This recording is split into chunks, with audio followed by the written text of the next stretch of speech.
L'école Lamache a été fondée en 1920 sous l'instigation, à la suite des lois Astier, sous l'instigation du syndicat de la métallurgie et du cardinal Morin.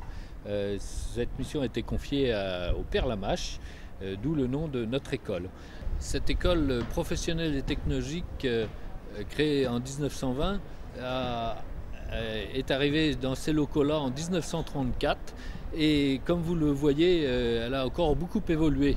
Et toute cette évolution qui permet de suivre les évolutions du monde industriel, du monde professionnel, est accompagnée en permanence par les pouvoirs publics et par l'éducation nationale, puisque maintenant l'école est sous contrat d'association et que la région est un investisseur important pour que l'école puisse répondre à sa mission d'éducation et de formation professionnelle. Depuis les origines, donc, l'école Lamache doit répondre à 3 défis. Le défi pédagogique, le défi industriel et le défi éducatif et pastoral.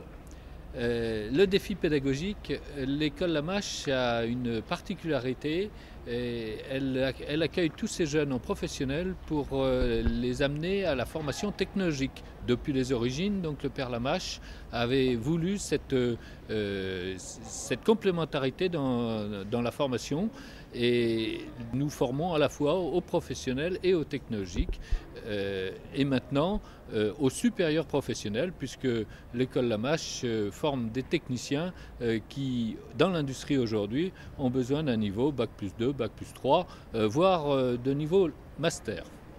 Donc vous l'avez compris, une des particularités de l'école est de pouvoir assurer ce passage du professionnel au technologique et du technologique au supérieur professionnel. Un véritable ascenseur social en quelque sorte qui amène le jeune à viser le BEP, puis le bac, puis le BTS, puis la licence et enfin le master. Chacun pouvant répondre selon ses capacités au niveau auquel il peut atteindre. Cet ascenseur social, depuis les origines, est assuré par toute une équipe éducative fortement impliquée pour accompagner le jeune à franchir ses étapes et ses marches dans sa formation professionnelle et technologique. La MAGE forme des cadres et techniciens pour le monde industriel. Or aujourd'hui, l'industrie ne peut pas travailler à l'étranger et à l'international. C'est pour ça que l'école a mis en place toute une politique de développement international au sein de l'école. Cela commence dès les classes de première, où il y a des échanges qui se font de pays à pays, et ça continue dans les classes de BTS, et ça se termine au niveau des formations qui peuvent se passer dans la totalité à l'étranger pour toutes nos classes d'enseignement supérieur professionnel avec l'ISTL. Nous sommes aussi dans un monde de réseau. Un réseau au sein d'une école, ça veut dire que nous travaillons très étroitement avec tous nos anciens, complètement intégrés dans le monde industriel. D'ailleurs, certains anciens ont créé le réseau des entrepreneurs et dirigeants, le RAID, des dirigeants anciens de la MACH, qui travaillent très étroitement avec l'école. Nous travaillons aussi très étroitement avec les appels, avec le conseil d'administration qui est partie prenante, mais aussi avec tout un réseau d'industriels fortement attachés à la formation procurée par l'école. Le monde occidental d'aujourd'hui est confronté à la même problématique d'attractivité vers l'enseignement professionnel et technologique. Aujourd'hui, l'école répond à cette problématique en offrant des formations supérieures professionnelles qui permettent, par cette pointe, de créer cette base d'attirance des jeunes pour les métiers professionnels, mais aussi avec une perspective de développement au supérieur professionnel. C'est la pointe qui crée la base et c'est la base qui permet la pointe. Cette formation professionnelle, en particulier à l'école, est assurée par une véritable alternance intégrée. Les jeunes, tout au cours de leur formation, font des travaux industriels réels au niveau de l'école. Donc j'en arrive au deuxième défi qu'a relevé l'école, c'est le défi des travaux industriels réels. L'école, en effet, assure sa pédagogie à partir de travaux industriels réels, avec des vrais clients, des vraies commandes, une vraie qualité, des vrais délais, et ceci dans les ateliers d'école. Dans ce deuxième défi, le défi industriel, le jeune est confronté à réaliser donc un 20 sur 20 dans ses travaux, alors que souvent quand il arrive à l'école, il est dans des situations qui peuvent être beaucoup plus difficiles, en particulier dans l'enseignement général, où le 20 sur 20 est très très rare.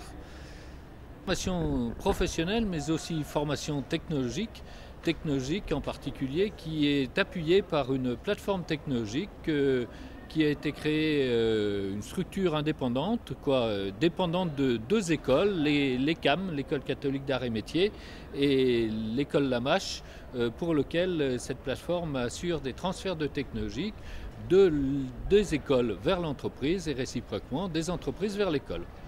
Ainsi, le jeune, à travers ces transferts de technologie, est complètement confronté à ce défi technologique du monde industriel d'aujourd'hui. Et nous en arrivons au troisième défi, le défi éducatif et pastoral, qui est certainement le défi le moins voyant, le plus discret, mais le plus fondamental pour notre école. En effet, depuis les origines, et c'est le père Lamache lui-même qui le disait, l'école est appelée à former au métier d'homme. Le métier d'homme dans sa globalité, dans sa totalité. Dans le monde industriel d'aujourd'hui, on a besoin d'hommes debout, capables de prendre des responsabilités, des initiatives, d'avoir un comportement qui soit sain. Et c'est ce défi de fond auquel l'école doit répondre et auquel l'école met tous ses moyens possibles à travers des stages plein air en Ardèche, à travers un gymnase bien équipé, à travers donc tout cet aspect à l'éducation sportive, aux soucis de la santé, à travers aussi cet aspect culturel très fort au sein d'une école technologique et professionnelle, aspect culturel par une semaine des arts où l'on retrouve dans l'école trois troupes de théâtre, une troupe de professeurs, une troupe d'élèves et une troupe mixte. Dans cette formation au métier d'homme, nous avons aussi à répondre et à pouvoir aider le jeune à trouver un sens à sa vie, à répondre à ce besoin de liberté qui existe en tout homme.